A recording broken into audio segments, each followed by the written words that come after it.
할렐루야. 오늘은 하나님 말씀 마태복음 5장 1절과 2절을 같이 읽겠습니다. 예수께서 무리를 보시고 산에 올라가 앉으시니 제자들이 나온지라 입을 열어 가르쳐 이르시되. 아멘.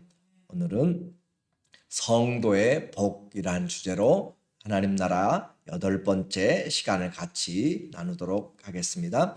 성도의 복, 우리에게 하나님은 복 주시는 하나님이세요.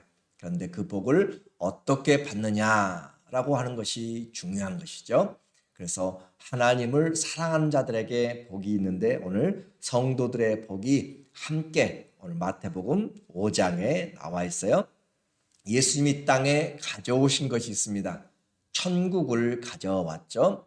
천국은 하나님의 나라가 천국이고 또 예수 그리스도의 자신이 천국이고 예수 그리스도의 복음이 천국이며 또 예수 그리스도를 믿는 우리가 천국입니다. 그래서 천국의 다양한 의미를 통하여서 그 본질이 무엇 때문에 되는가? 예수님이 가져왔기 때문에 그렇죠. 예수님 때문에 우리에게 천국에 우리가 들어갈 수가 있는 것이고 우리가 천국이 되는 것이에요. 예수님이 없으면 그 어느 것도 천국이 될 수가 없습니다.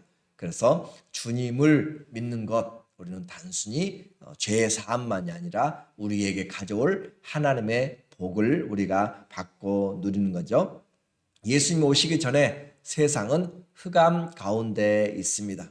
영적으로 보았을 때 죄가 가득 찼다라고 하는 것이고 하나님의 영광에 이르지 못하는 상태가 바로 죄의 상태요, 흑암의 상태요, 그 죄의 결과로 사망의 그늘에 앉아 있는 자들에게 예수님이 빛으로 생명으로 오셨어요. 그렇게 해서 주님이 오심으로 우리에게 죄된 그런 삶에서 건져내어 구원을 주신 것을 예수님의 구원이라고 그렇게 말하죠.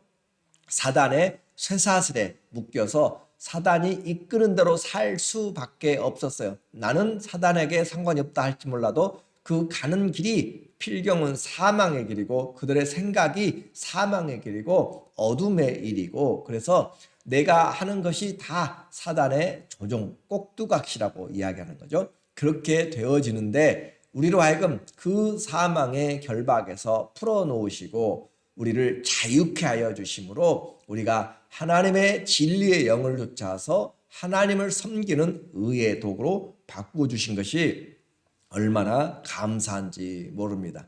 그래서 주님이 오셔서 우리를 하나님의 나라를 위한 예수님의 제자로 나를 따라오라, 내가 사람을 낚는 어부가 되게 하리라. 우리는 주님이 불러주신 것 얼마나 감사하고 또 그 생명을 우리에게 주셔서 사람 낚는 자들로 우리를 불러주셨는데 조건은 충성이라고 그랬죠. 사람 낚는 어부의 말씀에서 곧 버려두고 쫓아가니라, 곧 길에서 쫓으니라. 모두가 다 예수님의 부르심 앞에는 모두가 분명하게 순종할 때 사람 낚는 어부가 되게 돼 있고 또 밤새도록 고기를 못 잡아도 말씀에 순종하여 그물을 내릴 때 그물이 찢어질 정도로 많이 잡힌다. 예수님의 제자의 삶은 순종이 우리에게 가장 중요한 조건이 되고 또 하나는 성령이 충만해야 된다고 그랬죠. 말씀을 증거하는데 성령이 임하여서 예수님을 증거하게 되기 때문에 예수 그리스도의 증인된 자들에게 주님이 성령을 부어주시고 또 충만케 하시는 순종과 성령의 충만이 사람 낚는 어부가 됩니다. 오늘 우리도 다시 성령의 충만함을 입고 주 앞에 순종함으로 주님 우리가 가는 곳곳마다 사람들을 얻을 수 있도록 그들의 마음을, 그래서 주님이 마음을 열어서 청종케 하시는 그런 은혜들을 우리가 볼 수 있도록 이제 주님이 기적을 행하시고 가르치시고 나가서 전파하시면서 많은 자들이 예수 그리스도를 듣게 되었습니다. 그분의 말씀을 듣게 되었어요. 그래서 기사와 표적이 나타난 것은 하나님의 나라가 이 땅에 왔다는 것을 우리에게 보여주는, 사단의 권세들이 깨지고 있다는 것을 우리에게 보여주고 있고 하나님의 나라가 진격에 왔다는 것을 우리에게 보여주는 그런 모습으로 나타난 것이에요. 그렇게 해서 하나님의 나라가 우리에게 가까이 왔고, 그리고 뿐만 아니라 그 나라를 보고 사람들에게 하나님이 가르치시는 천국의 그 나라를 우리에게 설명을 해주고 있어요. 제자들이 많이 이제 부름을 받았고 또 무리들이 따르기 시작하였습니다. 예수님께서 산에서 제자들을 가르치는 내용이 오늘 본문의 내용이죠. 예수께서 무리를 보시고 산에 올라가 앉으시니 제자들이 나온지라 입을 열어 가르쳐 이르시되, 마치 모세가 하나님의 말씀을 산에서 받아서 내려와서 백성들에게 가르치는 듯한 그런 모습으로 예수님은 제2의 모세로 그렇게 보여지고 있는 것이에요. 그렇지만 완전한 모세고 완전한 아담이죠. 그렇게 주님이 우리에게 구약의 모습을 통하여서 말씀하시는데, 성도의 복, 곧 하나님 나라의 복을 우리에게 가르쳐 주시고, 성도의 가장 중요한 이 천국의 복의 초점은 관점이 바뀌는 것이에요. 관점이 바뀐다라고 하는 것은 세상적인 관점과 하나님 나라의 관점이 이제 우리 안에 들어와서 새로운 하나님의 복이 무엇인지를 알게 만드셨어요. 옛날에는 내가 원하는 것이 복이었고 얻고자 하는 것이 복이었는데, 이제 하나님을 알고 나니까 그것은 다 어린아이 같은 그런 일들이었다. 다 바울의 표현으로 이야기하면 쓰레기 같은 것을 얻으려고 그렇게 살았다라고 하는 것이죠. 내가 그리스도를 발견하고 그 안에서 내가 주님 안에서 그리스도 안에서 발견되려고 내게 좋은, 내게 어떤 것들도 다 배설물처럼 여겼다라고 하는 것처럼 관점이 바뀐 것이에요. 세상의 성공을 바라보는 관점, 돈을 바라보는 관점, 사람들을 바라보는 관점, 그 모든 것들이 바뀌게 되는 것이 바로 천국의 복을 받은 사람입니다. 여러분이 이 시간을 바라보는 것도 마찬가지예요. 인생을 바라보는 시각이 바뀌었어요. 하나님의 뜻을 행하는 것, 그것이 시각이 바뀐 것이죠. 그렇게 해서 하나님의 관점에서 복을 이제 주님이 말씀하세요. 3절에 보면 심령이 가난한 자는 복이 있나니 그들이 천국이 그들의 것이며. 우리는 많이 가진 사람이 복이 있다. 세상에서는 물질주의적으로 그렇게 크고 많은 것을 가지고 눈에 보이고 손에 잡힐 만한 그것을 누리고 있으면 잘 산다라고 생각하고 복받았다라고 생각할지 모르는데, 주님은 보이는 것이 아니라 우리의 관점을 보이지 않는 것으로 바꿔버렸어요. 그래서 심령이 가난한 자는 복이 있나니. 자, 이 세상에서 가난은 그렇게 환영받을 만한 일이 아닙니다. 그런데도 불구하고 주님이 오늘 가난이라고 하는 것은 그냥 좀 못 산다라는 것이 아니라 필수품이 없는 것을 성경 여기서 말하는 가난이라 이야기해요. 필수품이. 그래서 필수품이 없다는 것은 그만큼 힘들고 어렵다는 것이죠.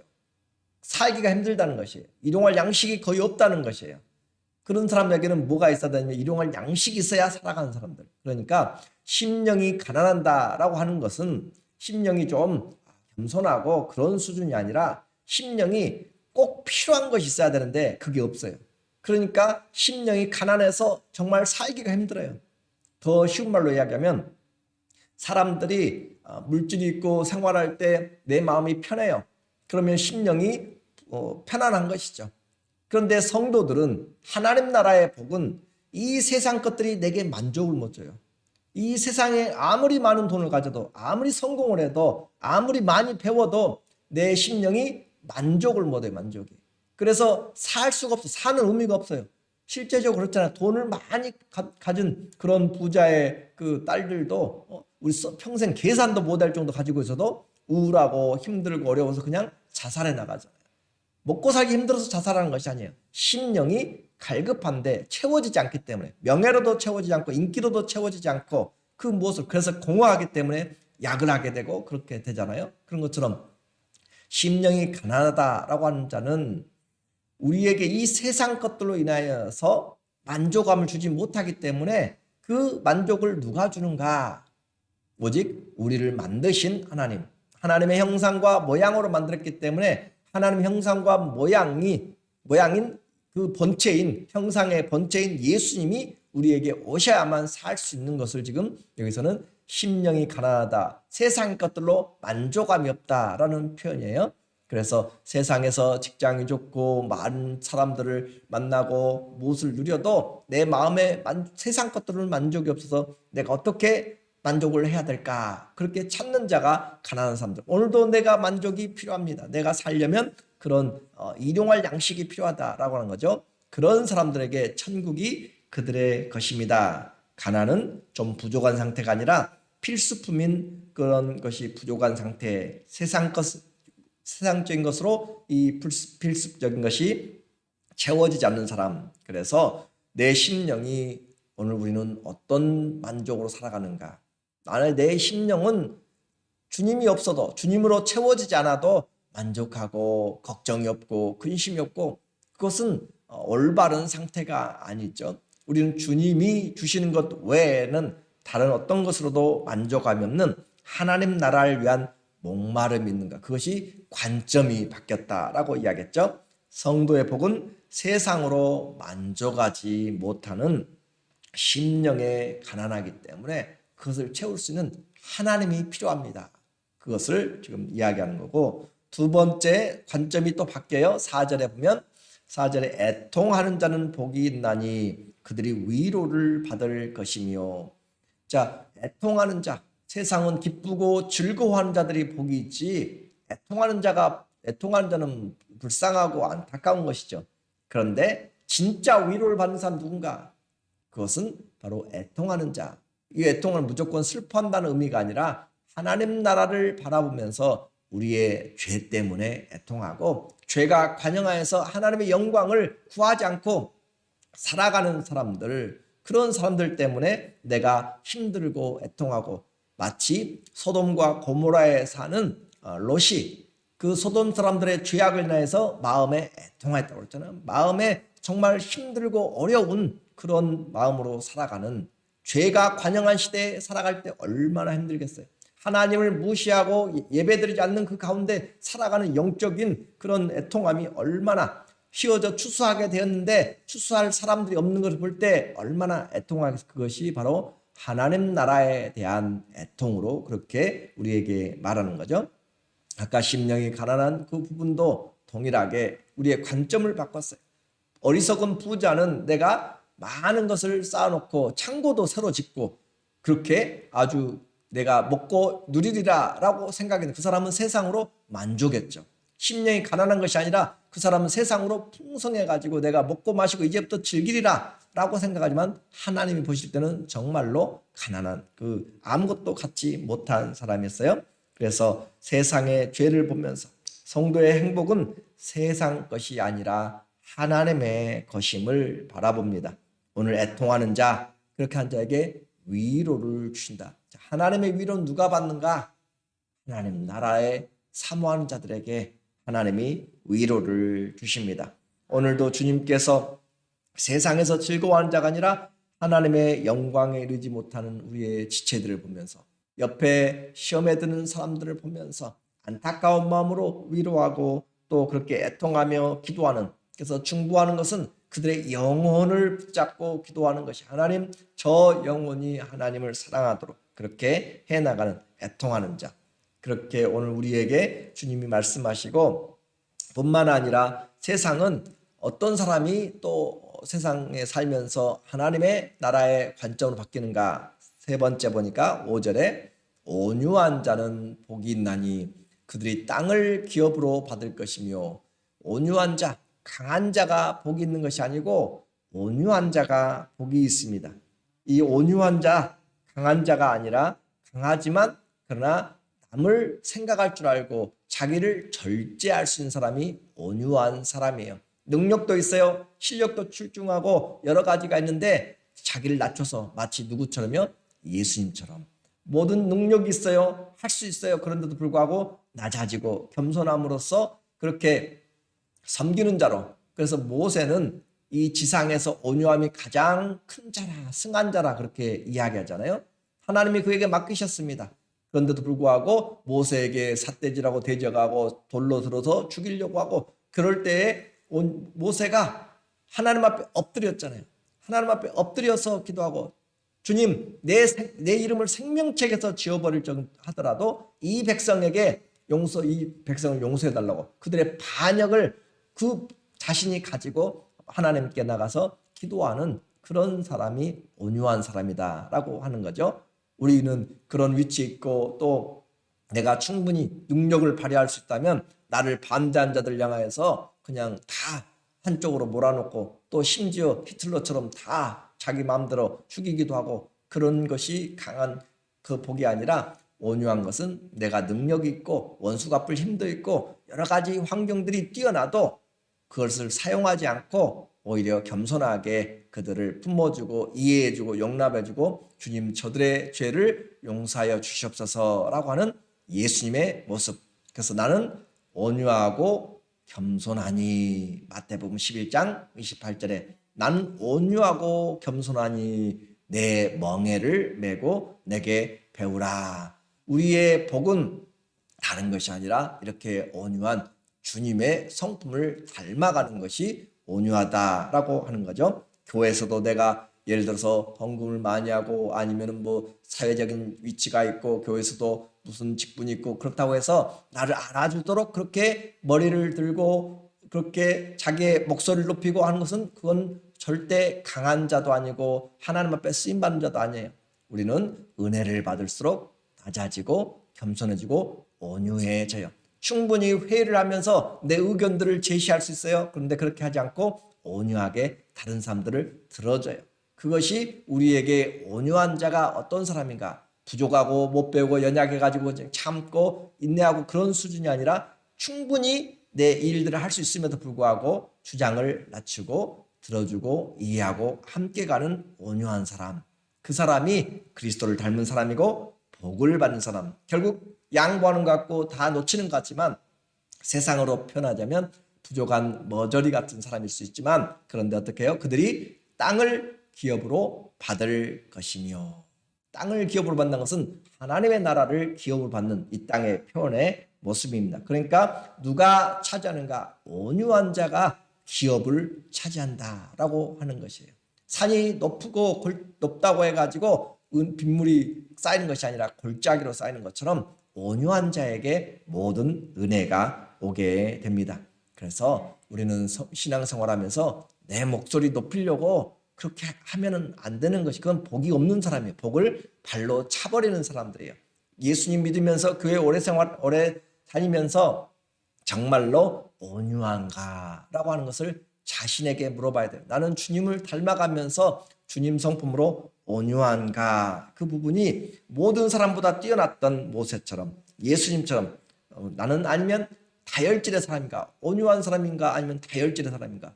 우리는 교회에서 많은 이런 한 성격들 하는 사람들 많이 만나보잖아요. 그렇죠? 그것도 오래 신앙생활 해가지고 새신자가 그런다면 충분히 이해하고 그럴 수 있지만 교회에 오래된 직분자나 또 신앙생활 몇십 년씩 한 사람들이 이런 성격들을 나타낸다면 우리는 참 씁쓸하고 아픔이 있고 예수님 앞에서 신앙생활에 덕이 되지 못하는 거죠. 양보하고 절제하면 망하는 것 같은데 결국은 기업을 차지한다라고 했습니다. 이것이 하나님의 법입니다.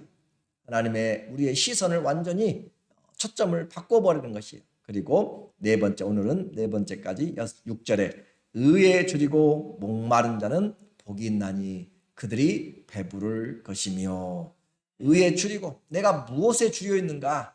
하나님의 의, 하나님의 공의에 그렇게 줄여 있다는 것이죠.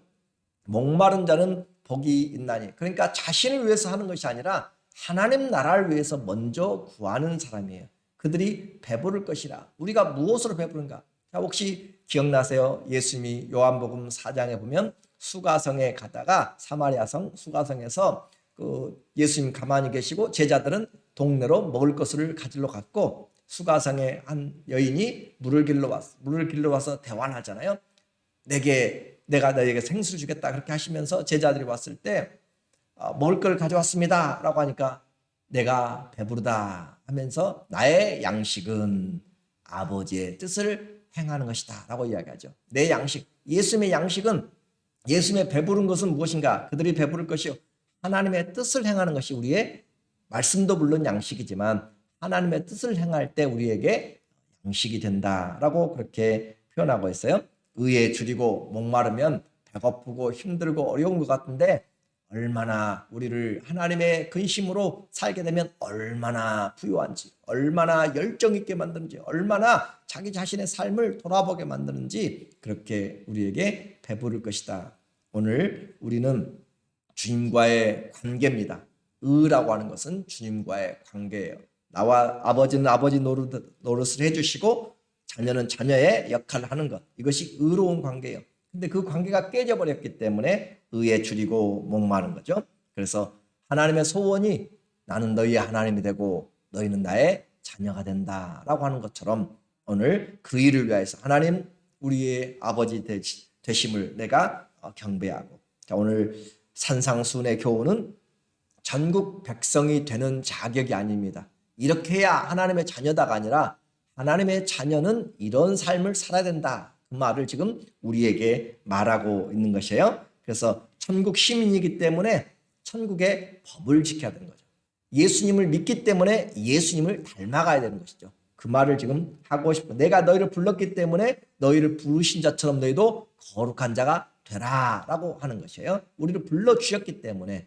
그래서 거룩하면 불러주신다가 아니에요. 순서가 우리는 이 행함으로 구원이 아니라 믿음으로 은혜를 구원을 받고 그 은혜가 커서 죄인된 우리가 하나님의 법을 근간으로 살아갈 수 있는 그 은혜를 주셨기 때문에 내가 어찌하면 주님의 은혜에 보답할꼬 라고 하면서 주님의 성품을 닮아가는 것이죠.